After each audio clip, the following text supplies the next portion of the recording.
Welcome to Bookish Mind, Season 2. In today's episode, we explore Chapter 3 of Napoleon Hill's Think and Grow Rich, titled Faith. Hill reveals that faith, when deliberately cultivated through repetition and belief, is the gateway to unlocking the power of the subconscious mind and achieving anything we desire. Welcome to the deep dive. Today, we're taking a deep dive into listener-provided sources, all focused on just one really powerful concept. It comes from a foundational text, a book that's influenced so many people looking for achievement. Napoleon Hill's Think and Grow Rich. That's right. We're zeroing in on Chapter 3, the one Hill dedicates entirely to faith.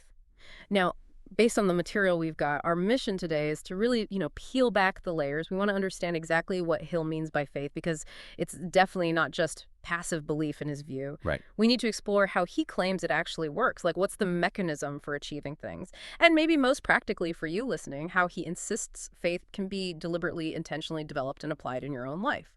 Yeah, the sources we looked at really paint this picture of faith not as like an abstract religious thing, but as a very tangible, very dynamic state of mind. Exactly. It's portrayed as absolutely essential. It's the critical ingredient you need to take something intangible, like a burning desire, a big idea, and actually transmute it, turn it into tangible, physical reality, especially, in the context of the book, pursuing what Hill calls riches. Okay, so let's really unpack this. Where should we start? Yeah. Hill kicks off the chapter with this really striking image, doesn't he?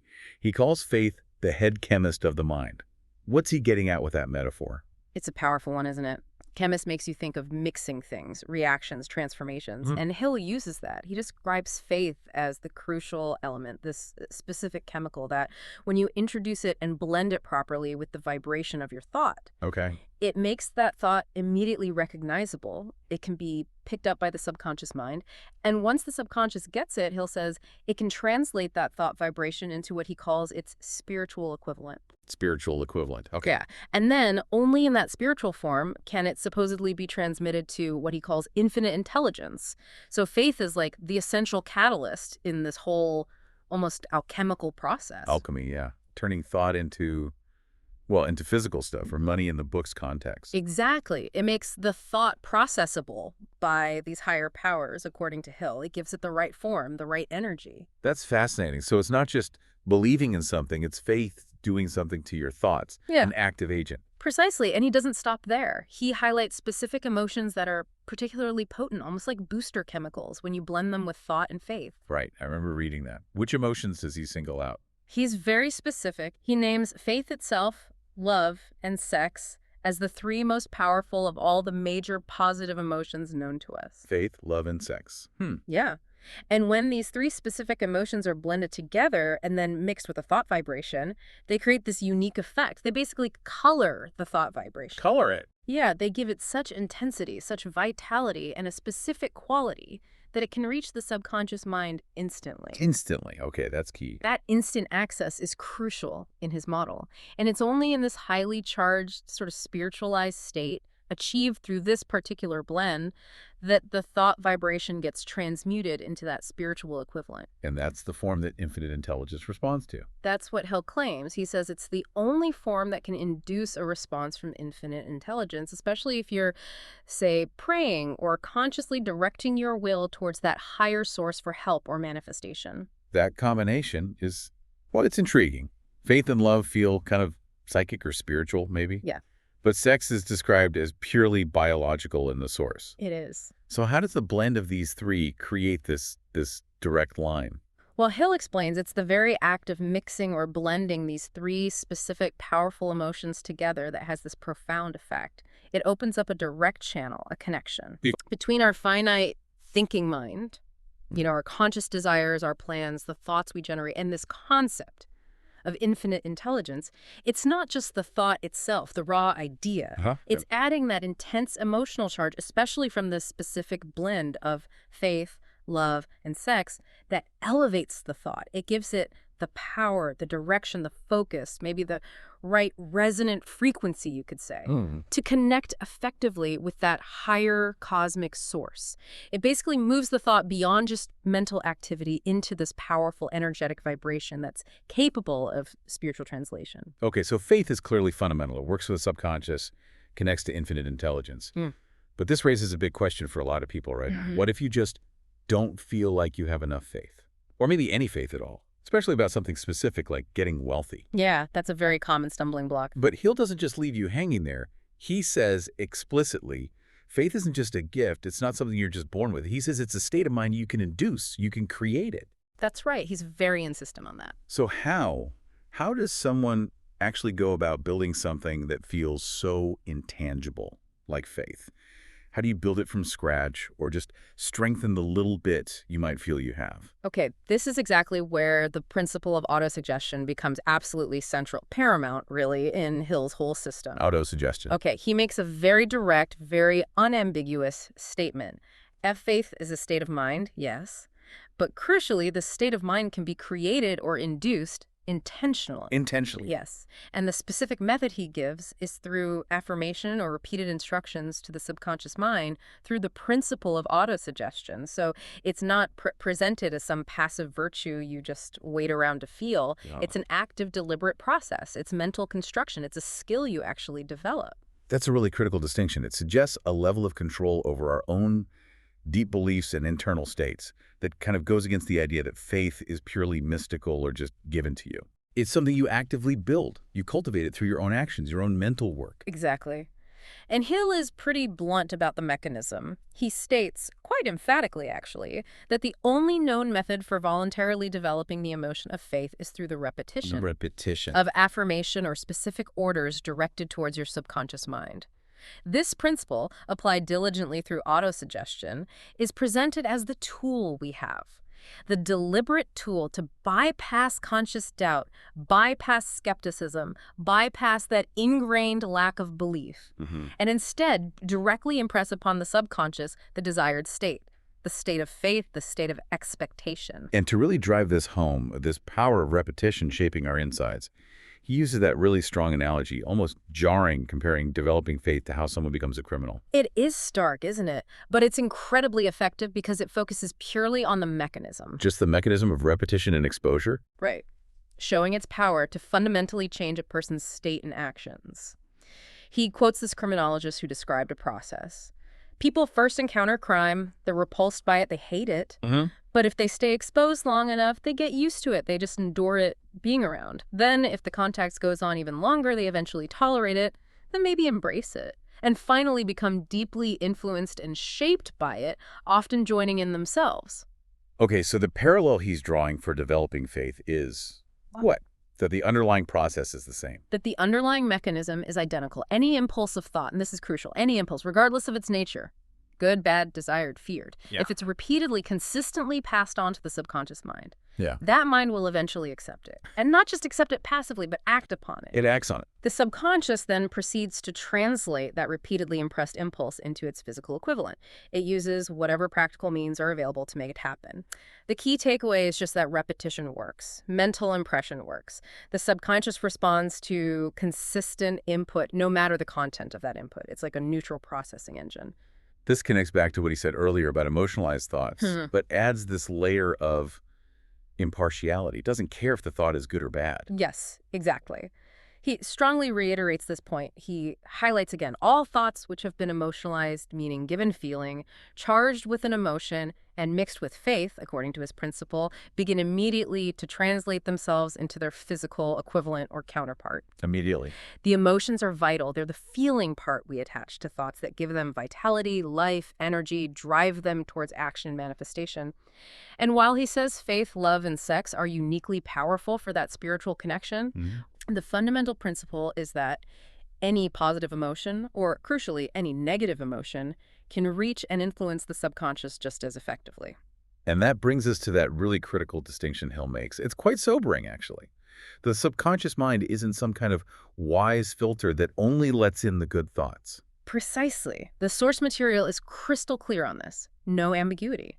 The subconscious mind is completely impartial. It will take a negative thought, a destructive thought impulse, and translate it into physical reality just as readily. Wow. And apparently just as efficiently as it will act on positive or constructive thoughts. It doesn't judge the input. It just processes and acts on whatever it gets consistently and with enough emotional juice behind it. So in Hill's view, this really explains what so many people feel, right?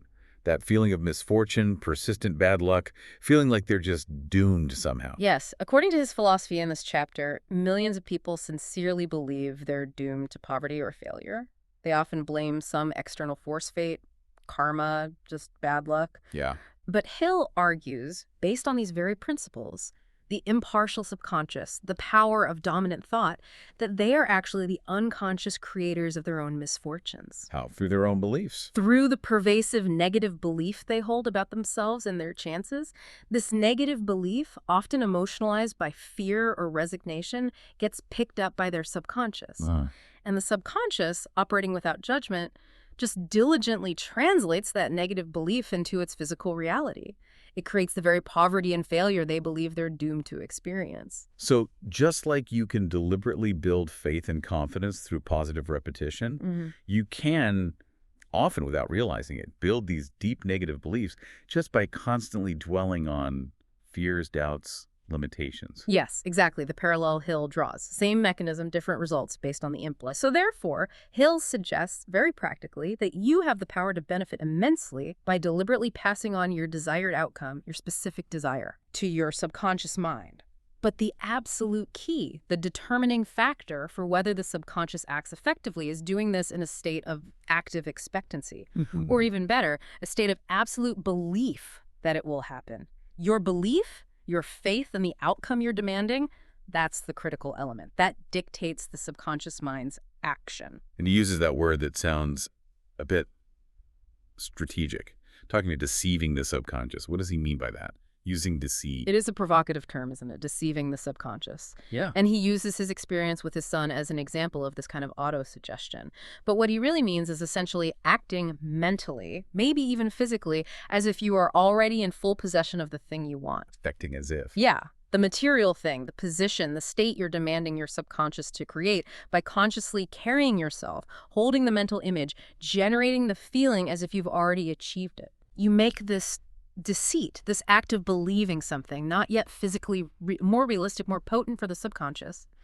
This deliberate simulation reinforces the belief you're feeding it, making the instruction much more powerful and acceptable. So the practice he talks about isn't just repeating words mechanically. It's about embodying the feeling, generating the belief, stepping into the state of already having it. Precisely. He makes that very clear. He notes, perfection will come through practice. It cannot come by merely reading instructions. Right, you have to do it. You have to do it.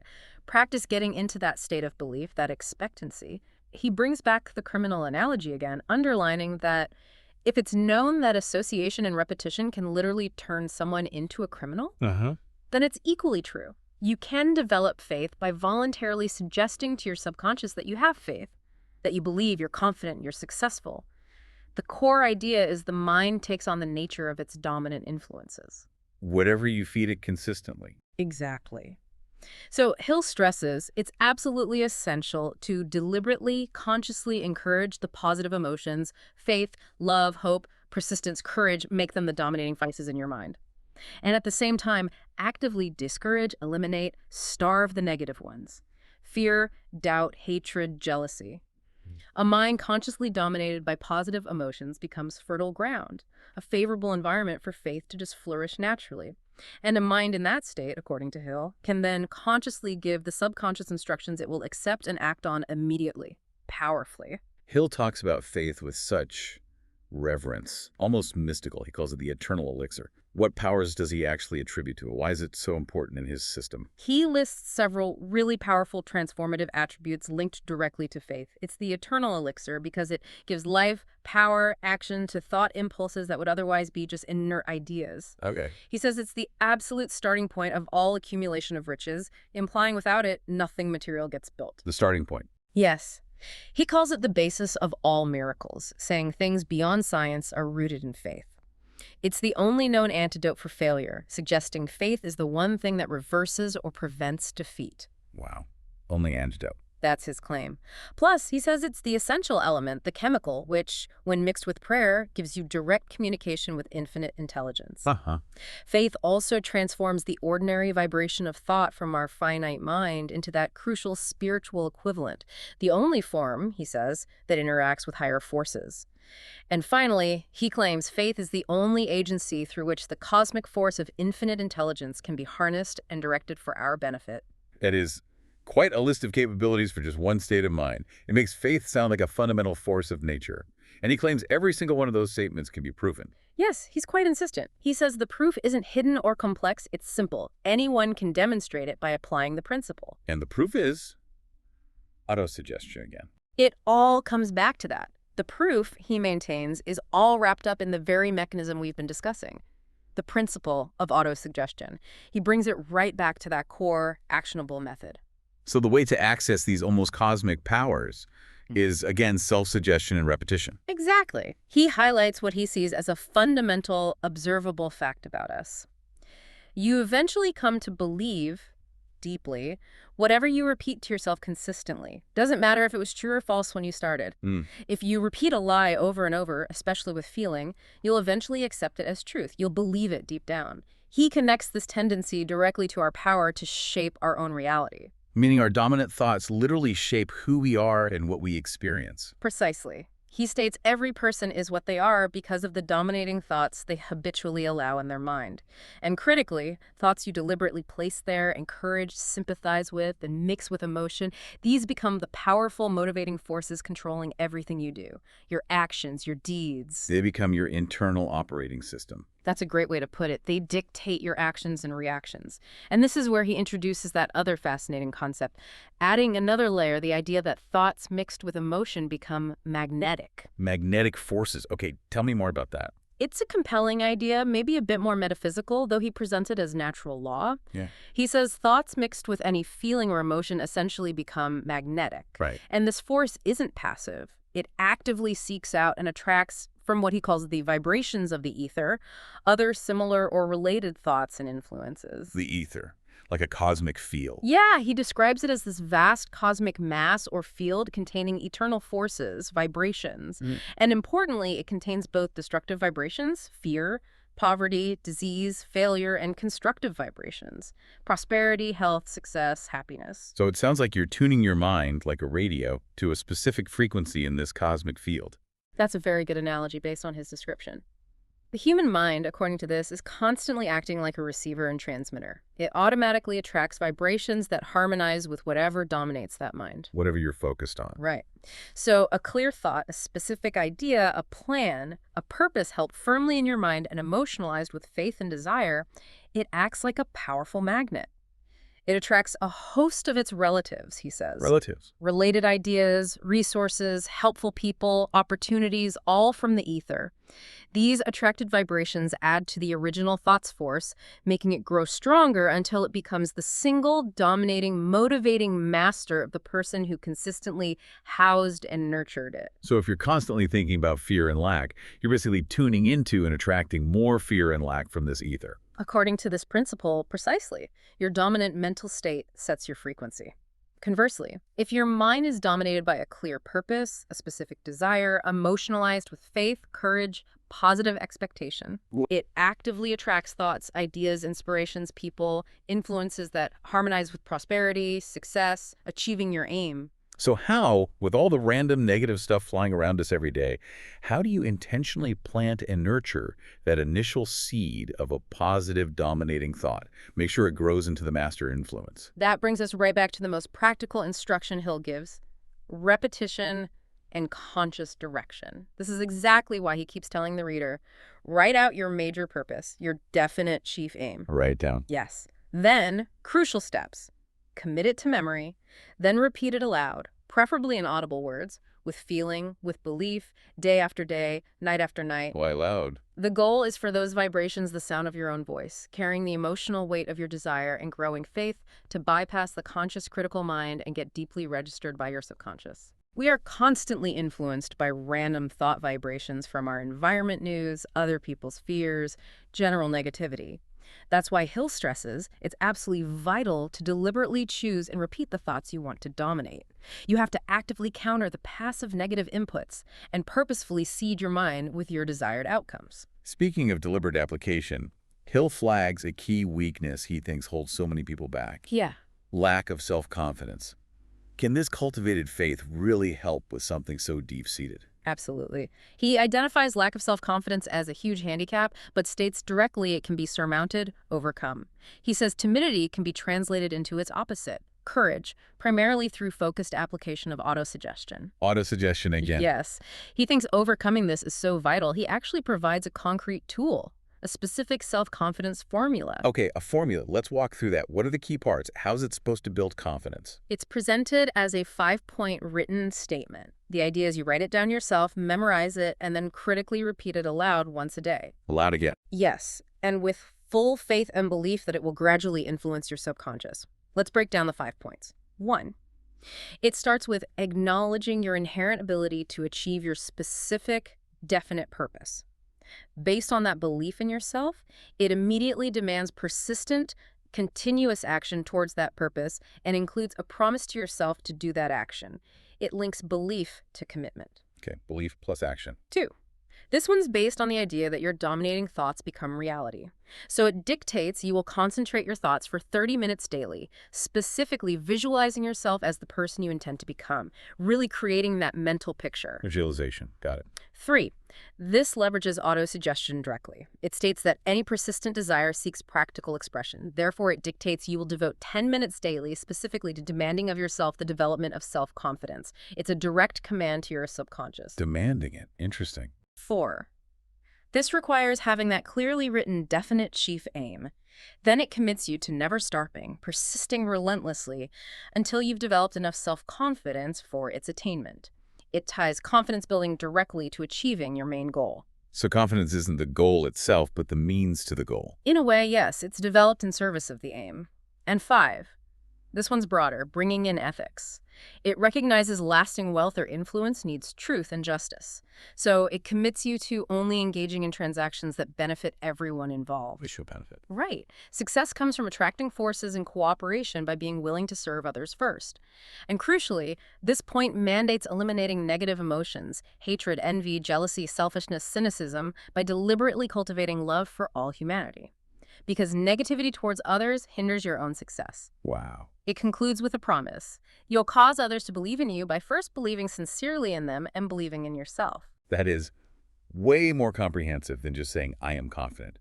It links self-belief, visualization, direct command, persistence, purpose, ethics, emotional control. It's a very holistic approach, isn't it? Placing confidence within the context of achieving big goals and interacting ethically. And Hill is clear on where its power comes from. He attributes it, and autosuggestion generally, to a fundamental law of nature. The law of nature. Yeah, which psychologists might call autosuggestion. He stresses it doesn't really matter what you call it. The crucial point, the actionable insight, is simply that it works.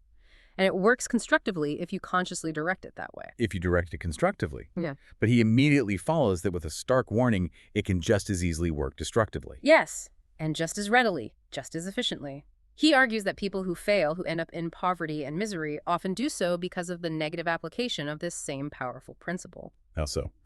The fundamental tendency, he repeats, is that all thought impulses, good or bad, have a tendency to clothe themselves in their physical equivalent. They seek to manifest in reality. Because the subconscious, like we said, doesn't filter. It Yeah. just acts. Exactly. The subconscious mind, the chemical laboratory, he calls it, where thoughts are processed for translation into reality, makes no distinction between constructive and destructive thoughts. It works with whatever you give it.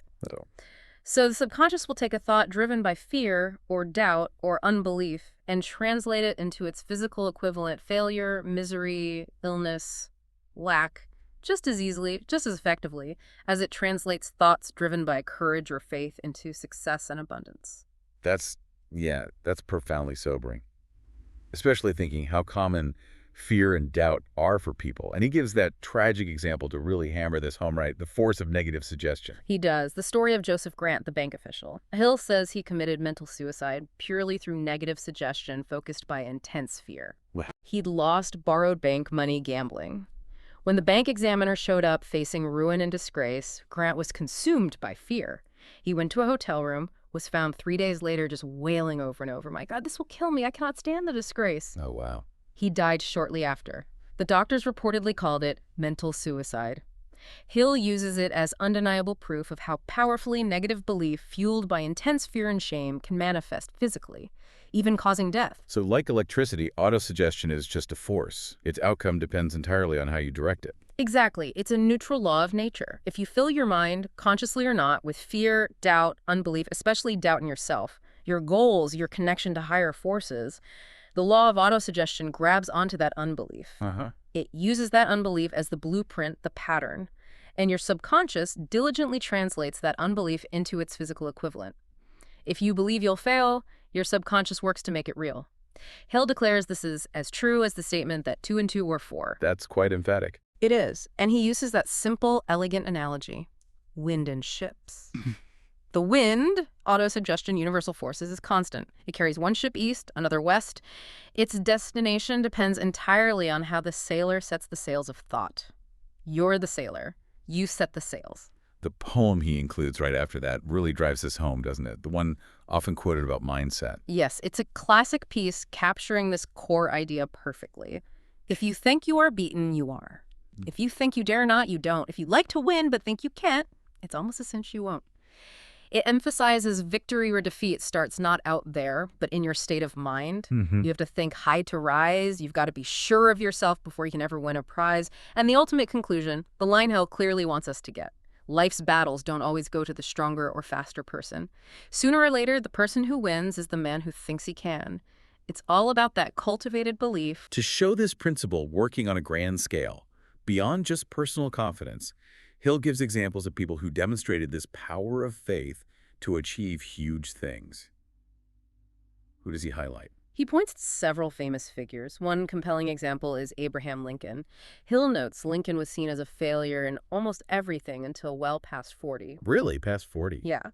His sleeping genius, Hill says, wasn't awakened by luck, but by a great experience mixed with deep sorrow and significantly intense love. Specifically connected to Anne Rutledge, the only woman Hill says Lincoln truly loved. Ah, connecting back to love being like faith. Exactly. Having that power to translate thoughts into their spiritual equivalent, driving action and influence. Hill mentions his research consistently found a woman's love behind almost every man of great accomplishment, suggesting it creates a kind of magnetic attraction field aligning them with higher vibrations. Look, that's quite an interpretation of Lincoln. And he brings in figures known more for spiritual or political influence too, right?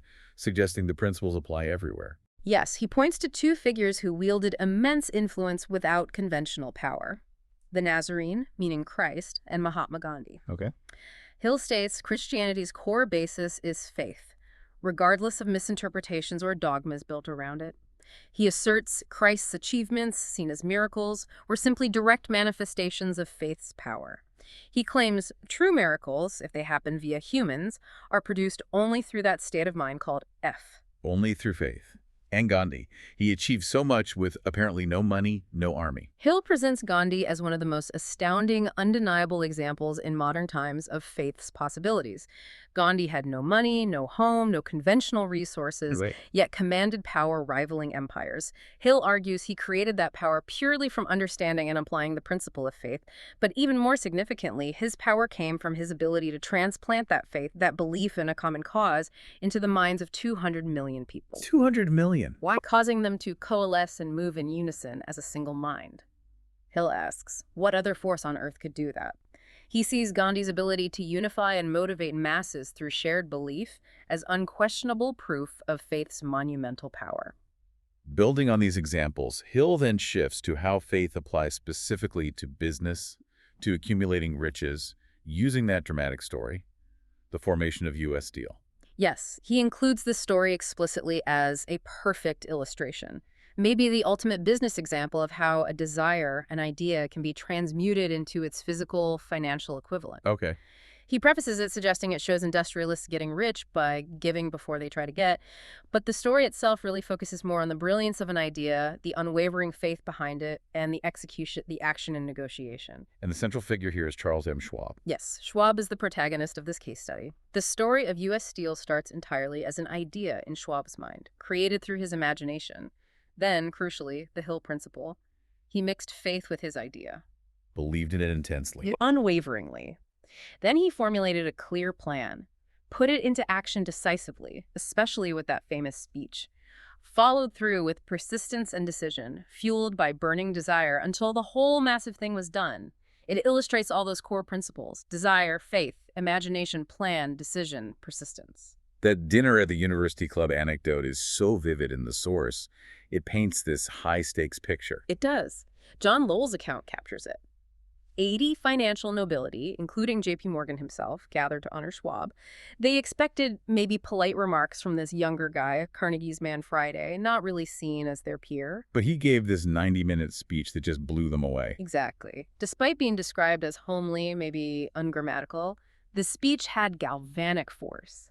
He wasn't just being polite. He laid out a detailed, compelling program for the entire future of steel. And it wasn't just consolidating power, it challenged their usual way of doing things. Yeah, precisely.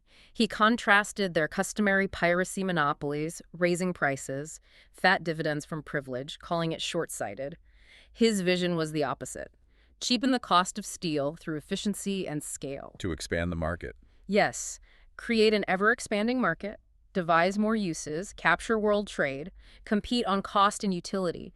He was essentially advocating modern mass production principles, maybe without using those exact words. So maybe that's the giving before getting part, focusing on market expansion and value, not just squeezing profits. That's certainly one interpretation supported by the text. His vision was expansion and efficiency as the path to wealth, not just price manipulation. And it worked instantly.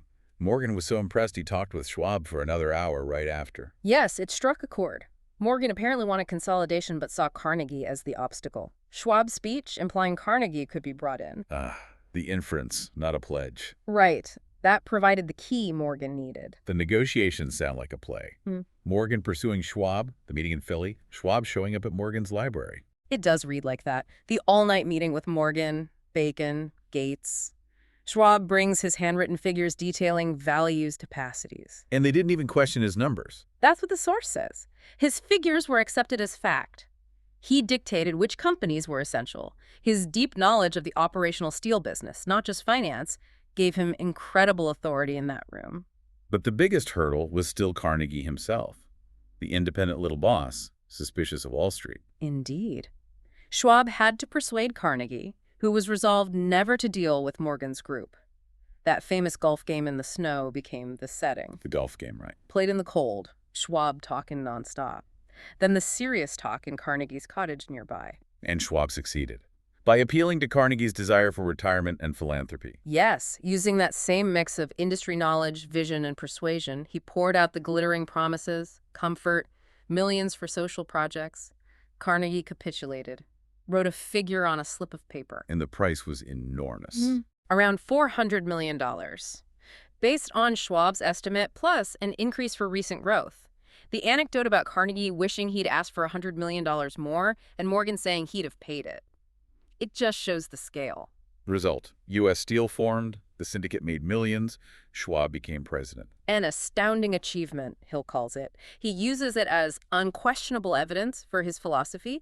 He anticipates skepticism can desire become something huge and points to U.S. Steel as proof. Because ultimately the corporation started in one man's mind. Exactly. Schwab's idea, plan, faith, imagination, persistence, those were the real ingredients. The physical assets came after the vision was believed in, and their value increased by maybe $600 million just through the consolidation, the power of that unified vision. So Schwab's idea, plus the faith to convey it, was marketed for a profit of approximately $600 million. That's how Hill frames the value created beyond the asset cost. And he concludes this profit was earned because U.S. Steel prospered, created jobs, developed new markets, proving the philosophy's practicability. Riches start as thought, emotionalized with faith. Okay, so let's try to wrap up this deep dive on faith. Hill presents it, not as some vague hope, but is a very active, powerful state of mind, something you have to deliberately cultivate. Exactly. Not blind hope, but cultivated through deliberate repetition, through autosuggestion. It's presented as the essential, almost alchemical element that lets your thoughts connect with your subconscious and, in Hill's view, with infinite intelligence. And that connection is what translates the intangible ideas, desires, into physical reality. That's the claim, whether it's overcoming something personal like lack of self-confidence, achieving a big life goal, or like the U.S. Steel story suggests, converting a business idea and the belief behind it into immense wealth. The really powerful takeaway, maybe a challenging one, is the responsibility it places on your own mind.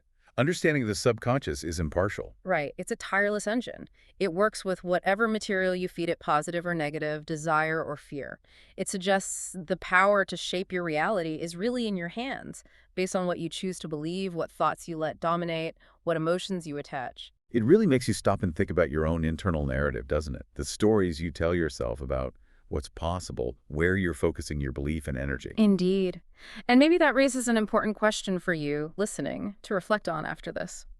If Napoleon Hill is right, if your subconscious will tirelessly translate any strongly emotionalized thought into reality, constructive or destructive, what thoughts and emotions are you currently allowing to dominate your mind day in and day out?